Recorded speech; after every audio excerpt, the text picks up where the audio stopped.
Hey artist, Ryan here in the studio. I'm coming at you with a couple money saving tips for watercolor. Alright, and as we all know, prices for everything have gone up, probably unnecessarily because of the tariffs. What I do though is I really have to start saving paint and saving money.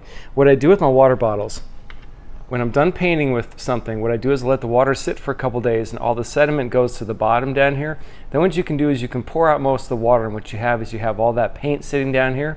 Then what I do is I capture all that paint and I put into this bucket. This is my bucket of black.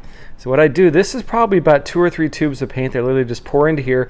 It's every color that I use, and then eventually this water evaporates too, and then I can scrape this stuff out and use it in my palettes.